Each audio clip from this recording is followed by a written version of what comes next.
Eu resolvi reassistir a série de Avatar, A Lenda de Aang, e pensei, por que não fazer uma análise de episódio por episódio? Então, começando com o primeiro episódio, Um Garoto no Iceberg. Gosto como que a série começa com uma abertura que resume não só a história de tudo que aconteceu até o momento, mas também meio que a própria história da Katara e do Sokka. O Aang estar congelado é um ótimo mecanismo para apresentar para o espectador o que está acontecendo nesse universo, sendo um personagem bem infantil e não confirmando a sua identidade de Avatar, demonstrando ter uma questão mal resolvida ali. Do outro lado, temos o vilão obcecado pelo Avatar, meio que sendo um contraponto do protagonista, e a sua personalidade impaciente ao interagir de forma grosseira com seu tio, mas que faz com que o espectador tenha empatia com o Iroh, sua visão desse núcleo vilanesco da história. Onde percebo como que um desenho dos anos 2000 tinha uma narrativa bem mais lenta, mostrando as situações de forma devagar, dando tempo para elas, deixando a gente entender aos poucos o que está acontecendo, assim como com Aang. O segundo episódio de Avatar, A Lenda de Aang é uma continuação direta do primeiro, que eram até exibidos juntos na TV, sendo uma finalização da apresentação da série para o espectador. Onde, como alguém que já sabe o que vai acontecer, considero que realmente essa introdução dá uma noção do que esperar desse desenho, pelo menos da primeira temporada. Temos um trio formado que vai viajar pelo mundo para o Avatar aprender os 4 elementos, mas que o protagonista parece bem mais interessado em se divertir. Enquanto o vilão, que quer recuperar a sua honra, ao perseguir os personagens principais, vai falhar durante o caminho, muitas vezes de forma cômica. Sendo nesse segundo episódio que temos uma visão de como serão as cenas de ação dessa animação. Cenas muito bem elaboradas para a época que foi produzido, onde realmente faz todo sentido o Aang derrotar todo mundo, afinal faz um século que não se lutam com dominadores de ar. Um episódio que dá um deslumbre do estado Avatar, um elemento importante para a história, o qual, apesar de ainda ter um ritmo de uma série antiga, é um episódio bem mais dinâmico do que o primeiro, o complementando perfeitamente.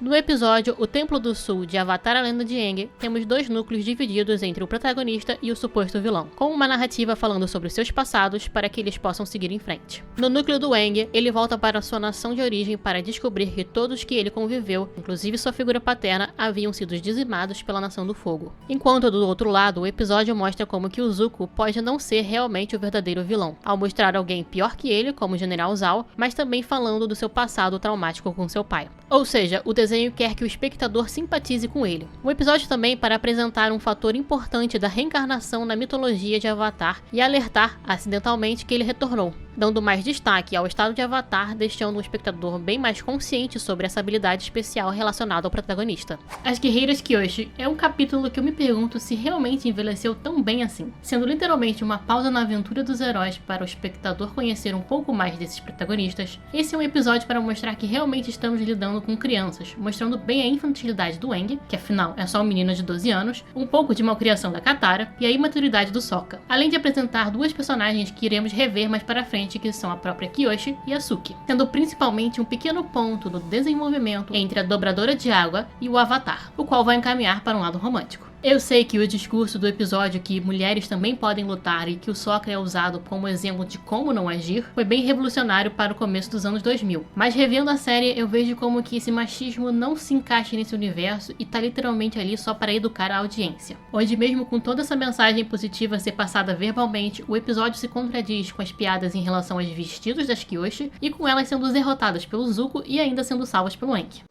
Vou dizer que o 5º episódio de Avatar, A Lenda de Aang, o Rei de Omashu, é sem dúvidas o episódio que eu menos gosto de toda a série. Avatar é um desenho episódico, que apesar de ter uma continuidade e uma linha temporal, os episódios são aventuras isoladas. E isso não é ruim, é só um estilo da época das séries para televisão. Onde nesse episódio em específico, eu só achei meio chato as piadas e os desafios que o Aang tem que enfrentar. Mas é um capítulo que demonstra um pouco como que essa, entre aspas, magia desse universo pode interferir nessa sociedade, mostrando como funciona a cidade de Omashu, sendo a primeira vez que vemos como funciona uma dobra de terra, não coincidentemente apresentando o Bumi, que é, segundo ele, o dobrador de terra mais forte de todos.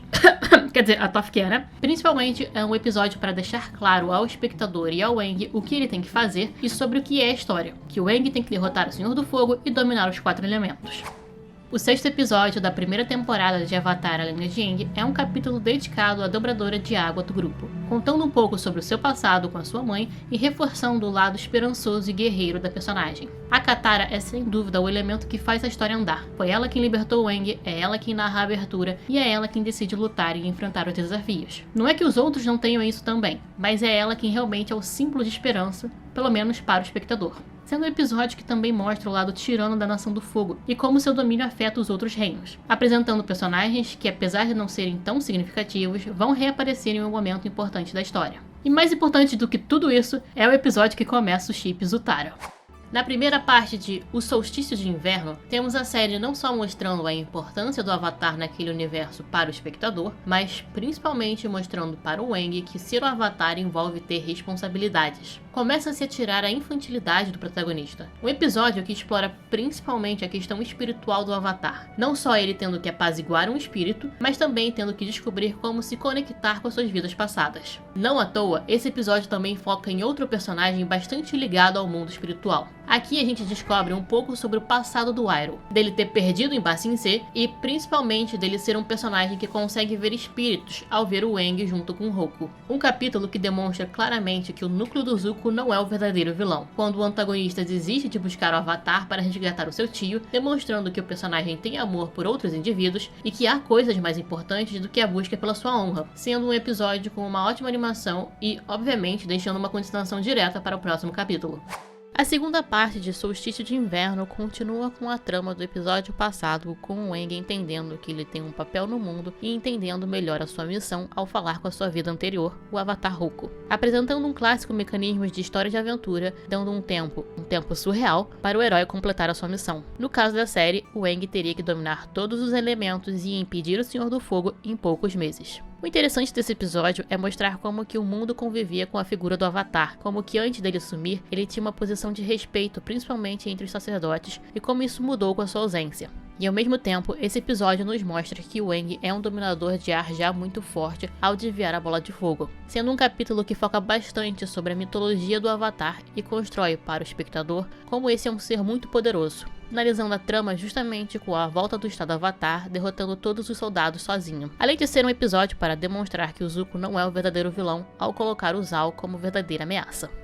O Pergaminho da Dobra d'Água, mais conhecido como o episódio que os Zutara aspiram, é um episódio que, de certa forma, começa lembrando o episódio passado, mas não realmente dando continuidade direta. Ele começa com o Aang preocupado em ter que dominar os 4 elementos, e isso desenrola com ele percebendo que ele pode aprender algumas coisas com a Katara. Um capítulo que gosto muito do desenvolvimento da Dobradora de Água, pois até então ela é meio que colocada como responsável do grupo, e aqui ela age como a pré-adolescente que ela realmente é, ao roubar o Pergaminho d'Água e ao brigar com o Aang por uma competitividade boba, dando bem mais realidade e camadas para a personagem, dando uma certa pista que o fato do Aang ser o Avatar do ar o dá uma facilidade em dominar a água. E outra pista que o capítulo oferece é quando o Iroh fica preocupado em ter perdido a sua peça da Lotus Branca, sendo um símbolo importante para o personagem e para a história. Onde, apesar das brincadeiras com o chip de Zutara, aqui eu percebo como que o Aang e a Katara, ao longo do desenho, vão sempre se ajudar a fazer a dominação de água juntos, sendo uma marca para o desenvolvimento entre eles. Apesar do nome, Jet foi um episódio focado para desenvolver o Sokka. Não necessariamente ele como líder, como ele brinca durante o capítulo, mas dá espaço para o personagem que quase só servia de alívio cômico para a série, mostrando como que o garoto realmente pensa, a qual a figura do Jet é utilizada para dar esse contraste entre esses dois adolescentes, tanto na sua discrepância como estrategista e líderes, como na sua relação com a Nação do Fogo que tirou tanto dos dois. Ambos são dois não dobradores que perderam sua família na guerra e almejam uma posição de respeito, mas buscam isso de formas distintas. O Sokka claramente não gosta da Nação do Fogo, mas ele não chega ao extremo de lutar na mesma maneira, sacrificando pessoas como o Jet. Além disso, vejo que a própria Katara nesse episódio mostra estar desenvolvendo a sua luta com a Dobra d'Água quando ela enfrenta o antagonista de frente. O que deixa o Aang de escanteio, já que ele teve 2 episódios só para ele. O qual o Jet é um personagem que vai reaparecer no futuro em um momento de certa importância. Como eu falo, essa é uma série episódica, porém com continuidade. O 11º episódio de Avatar: A Lenda de Aang é de fato uma grande divisão, pois é o capítulo mais deslocado e episódico de toda a série. E acredito que se você não assistir esse episódio não vai fazer diferença para o seu entendimento. Posso dizer que ele desenvolve o relacionamento da Katara com o Sokka, de mostrar toda essa diferença de personalidade que os irmãos têm entre si, mas talvez o crucial de A Grande Divisão é demonstrar que o Avatar não só concilia o mundo espiritual com o mundo humano, ou só salva o mundo de grandes ameaças, mas também concilia pequenos conflitos sociais, que ele é um apaziguador de conflitos do mundo, até de conflitos entre 2 pequenas tribos. Um episódio que tem uma animação mais estranha e diferente de toda a série, que contribui com esse deslocamento do capítulo, mostrando realmente ser uma animação norte-americana ao fazer referência ao Grand Canyon. Acho que o mais chato desse episódio é o fato que a história que o Aang contou para unir as tribos era mentira. Seria bem mais interessante se ele realmente tivesse conhecido os líderes e fosse um grande mal-entendido que tomou essas proporções com o passar do tempo.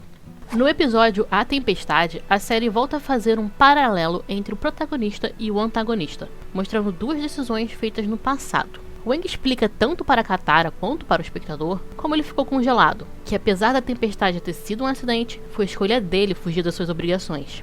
No outro lado, o tio Iroh conta para nós que o Zuko queria assumir as suas responsabilidades de maneira correta e foi punido por isso. Quase como uma inversão de papéis, temos o vilão sofrendo por uma escolha certa e o mocinho sofrendo também por uma escolha errada, com eles tendo a mesma consequência de serem, entre aspas, banidos das suas nações. O capítulo faz também um paralelo de figuras paternas, que apesar das boas intenções do Gyatso e do Iroh, eles não conseguiram ajudá-los, e que faz todo sentido terminar o episódio com o encontro dos dois. É um episódio que nos apresenta a dobra do raio, uma técnica importante para o futuro da série, e vemos pela primeira vez o Aang reagindo a um ataque com uma dobra d'água, demonstrando seu avanço com tal elemento. Vendo de forma cronológica a primeira temporada de Avatar, o Espírito Azul combina perfeitamente vir depois de A Tempestade, pois esse é um episódio que dá continuidade aos paralelos entre o Aang e o Zuko, criando a primeira conexão amigável entre eles. Ao decorrer de toda a série, foi se humanizando o Zuko e esse capítulo coloca em dúvida sua vilania, uma dúvida que só é possível por conta dessas pequenas construções, trazendo de volta o General Zhao para exercer o papel de inimigo, enquanto o Zuko faz o papel de herói mascarado, uma fantasia que o personagem não vai mais precisar usar no futuro. É um clichê deixar os personagens doentes para tirá-los da aventura, e foi essencial tirar o Sokka e a Katara dessa situação, pois eles não fazem parte do conflito desses dois personagens. O Zuko acha que a honra está no Aang, e o Aang enxerga no Zuko a sua falha ao fugir dos seus deveres. Realmente, quem sabe em outra situação eles poderiam ter sido amigos, mas a gente sabe que eles ainda podem ser. A Adivinha é um episódio que fala muito sobre o tom da série, porque Avatar é uma série fantasiosa que tem magia, reencarnação, espíritos e toda uma atmosfera mística. Então, diferente do que o Sokka pensa, não seria difícil fazer um capítulo sério com a personagem prevendo o futuro. Porém, eles optaram em fazer uma comédia romântica, o que é muito bom, pois traz uma humanidade ao Aang ao colocá-lo como esse menino que só quer saber se a garota que ele gosta dele de volta. Mas que infelizmente se contradiz quando o coloca como esse dominador muito poderoso.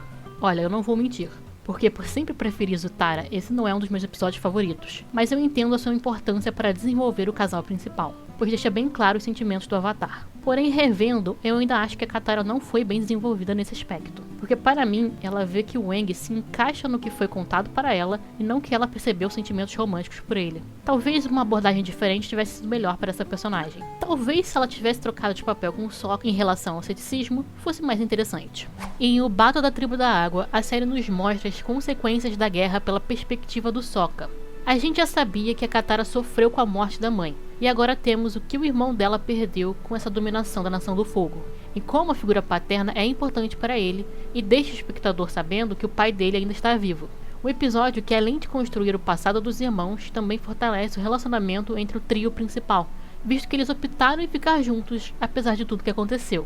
No núcleo dos vilões não se tem novidades, porém revendo eu percebo um detalhe que envelheceu meio mal, que é do tio Iroh tarado. Mas deixando isso de lado, o interessante que eu percebi quando esses dois grupos se encontram é como que a luta do Aang com o Zuko parece uma certa dança, e como que essa sincronia se conecta bem lá na frente da série. O episódio também encerra com a Katara recuperando seu colar, roubado pelo Zuko, outro símbolo e conexão que vai reverberar lá pra frente do final do desenho. Em O Desertor, temos uma demonstração de como funciona a dobra de fogo para o Aang, já que o espectador já tinha uma certa noção de como funcionava pelo núcleo do Zuko, além de levantar um questionamento de quem é que vai ensinar o Avatar a dobra de fogo se a Nação do Fogo é contra ele. O que traz ao espectador que nem todos dentro dessa nação concordam com o que está acontecendo, que tem um grupo de resistência, e faz com que a dobra de fogo não seja vista só como poder, mas também como perigo. Mas apesar disso tudo, eu sempre achei esse episódio meio exagerado, com os personagens bem caricatos e com uma reação desproporcional do Sokka e da Katara quando o Aang queima ela. Sem contar que, além de mãe do grupo, a Katara ainda entra no clichê de curandeira. Mas eu vejo como que é um ponto importante de construção da série, não só com o que vai acontecer no futuro da série, mas em demonstrar essa infantilidade do Aang que vai se amadurecer conforme for lidando com as situações que aparecem. A primeira coisa que penso sobre o Templo do Ar do Norte é como que esse episódio conversa com a lenda de Korra, de que toda aquela tecnologia da série futura não vem do nada. Um capítulo para confirmar que o Aang é realmente o último dobrador de ar, mas principalmente um episódio para demonstrar como que Avatar também é uma série de guerra, que há invasões, exércitos e que talvez aconteça algo em maior proporção. Afinal, eles criaram uma tecnologia que caiu na mão dos inimigos. Sempre gosto de ressaltar que Avatar não é um anime, que foi feito nos Estados Unidos, pois ele tem certas características culturais norte-americanas. Não só pelo desenho ser episódico e fazer várias pequenas construções, mas nesse episódio, por exemplo, você tem uma exaltação do avanço tecnológico. Por mais que o Aang tenha ficado bravo, no final ele deixou pra lá. Eu acho que se fosse um anime de verdade, os moradores que entenderiam o lado do Aang e levariam a sua tecnologia para outro lugar. E talvez os próprios criadores tenham percebido isso, porque foi isso que aconteceu em A Lenda de Korra.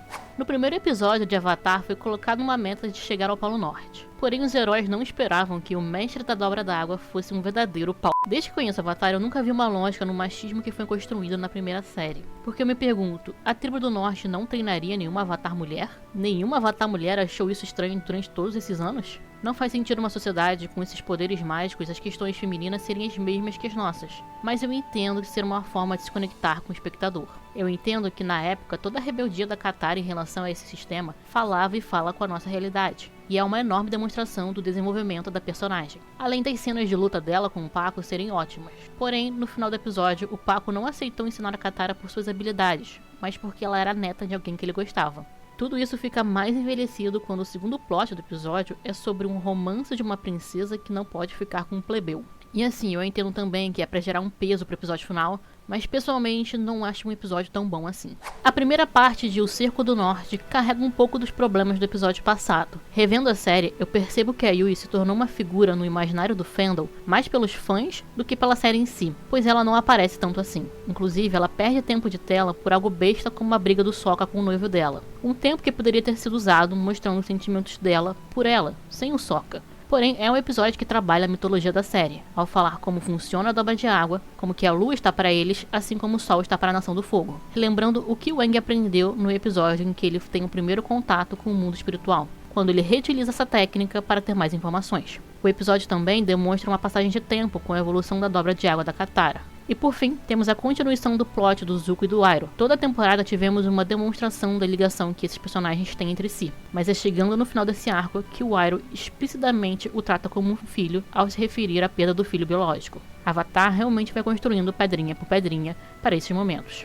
O último episódio da primeira temporada de Avatar realmente entrega algo extraordinário, relembrando vários fatores da temporada. Para mim, o principal deles é a união indireta do núcleo do Iroh e Zuko com o time Avatar. A gente já sabia que o Iroh tinha uma ligação com os espíritos, então ele se volta contra a Nação do Fogo quando eles, entre aspas, matam o espírito da lua. E apesar do sequestro, o Aang poupa o Zuko como uma retribuição ao espírito azul, e o príncipe do fogo derrota o General Zhao, o verdadeiro vilão dessa temporada. O ataque da Nação do Fogo remete um pouco ao ataque do Templo do Ar do Norte, enquanto relembramos como o Avatar pode ser poderoso em seu estado espiritual. Lá no segundo episódio, quando ele se une com a água para enfrentar o mesmo inimigo, mas dessa vez no controle das suas ações. Você tem o sacrifício da Yui, que apesar de eu achar que poderia ter sido mais impactante se tivessem aproveitado melhor a personagem, ainda assim é muito marcante. No final, a Katara é estabelecida como a mestre da dobra de água e os heróis decidem continuar a sua jornada, pois esse é só o primeiro livro. A primeira temporada de Avatar é realmente boa? O livro Água, da Lenda de Aang, para mim é a temporada mais fraca de toda a série. A que contém mais episódios episódicos e que, consequentemente, tem um clima mais leve. Ela não é necessariamente ruim, mas realmente precisa de um pouquinho mais de esforço para você se engajar nela. Afinal, é o momento de apresentação dos personagens. O Aang ainda é uma criança que está descobrindo o que aconteceu com o mundo nesses 100 anos. Assim como a Katara e o Sokka estão descobrindo outras nações. O Sokka ainda é um adolescente imaturo que acha que sabe de tudo, e a Katara é uma criança que acabou tendo que amadurecer cedo demais. Onde, já nesse primeiro momento, percebe-se que o Zuko não é o verdadeiro vilão da história, quando em vários episódios se é humanizado o personagem, e se tem já escolhas ambíguas do príncipe, quando ele desiste do Avatar para salvar o tio, ou até mesmo salvar o próprio Aang, apesar das intenções. É uma primeira temporada para estabelecer o cenário em que a série se encontra. Ele estabelece a mitologia do Avatar, indicando qual o seu poder, como funcionam as suas encarnações, e qual é o dever dele nesse mundo. Estabelece o que aconteceu com esse mundo quando o Avatar sumiu, como essas nações operam cooperam entre si e introduz como as dobras funcionam. A temporada também dá espaço para os personagens secundários surgirem, personagens que irão reaparecer mais para frente da série em momentos importantes, ou seja, já se tem a introdução deles para que outras coisas possam acontecer mais para frente. Na questão da animação em si, é uma temporada meio instável com a sua qualidade na primeira metade, mas que se estabiliza do meio pro final. Obviamente é uma animação com bastante influência dos animes, mas que não deixa os trejeitos norte-americanos de fora. De fato, é a temporada que eu tenho menos afinidade, então pra mim é uma temporada mais lenta, onde as coisas acontecem mais devagar. E também é a temporada que eu tenho menos nostalgia, visto que eu comecei a série com a segunda temporada e eu só fui assistir a primeira quando eu acabei a série. Eu posso dizer que é uma temporada que não envelheceu tão bem, mas que não é ruim. E se você quer saber o que eu achei da segunda temporada, já me segue aqui porque eu já vou começar a comentar episódio por episódio.